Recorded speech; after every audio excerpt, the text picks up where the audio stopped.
What if I told you that someone with millions of supposed fans just failed so spectacularly at selling clothes online that even the website had to pretend she never existed? Well, grab your popcorn because Meghan Markle's latest business venture just became a masterclass in how not to be an influencer. Hey everyone! If you've been following celebrity business disasters lately, you've probably heard whispers about Meghan Markle's mysterious disappearance from the shopping world. But here's what really happened, and trust me, it's wilder than you think. Before we dive in, make sure to hit that subscribe button because we're about to unpack one of the most fascinating celebrity business failures of the year. And if you stick around until the end, I'll share the shocking numbers that reveal just how bad this really was. Let's go back to March when Meghan announced she was joining ShopMy, one of those platforms where celebrities basically become fancy shopping assistants for their fans. The concept is simple: famous person picks expensive stuff, you buy it, everyone wins. Meghan's pitch was classic influencer 101, here's what I wear, now you can look like me too. Sounds reasonable, right? Well, here's where things get interesting. Picture this. You visit Meghan's shop expecting maybe some accessible fashion finds, and instead you're hit with a £1,600 silk gown. £1,600. For context, that's more than most people spend on rent. And the person curating this?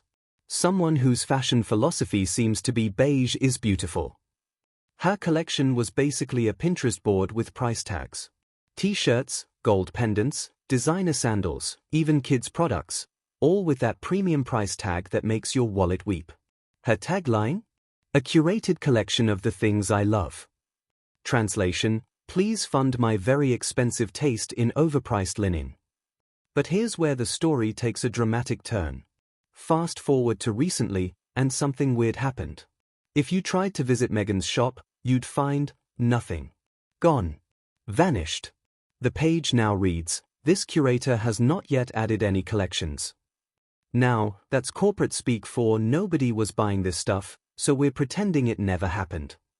And this reveals something huge about the so-called Meghan effect. That magical power she supposedly has to make items sell out instantly? Well, turns out it might be more myth than reality. Let's talk about the elephant in the room, the actual performance numbers. Are you ready for this? Only 4,200 people even clicked on her shop. Not bought, just clicked. To put that in perspective, a random TikTok of someone's cat knocking over a plant gets more engagement in 5 minutes. We're talking about someone who claims to have millions of fans worldwide, and she couldn't even get 5,000 people curious enough to browse her recommendations. Even internet bots weren't interested, and those things will click on anything.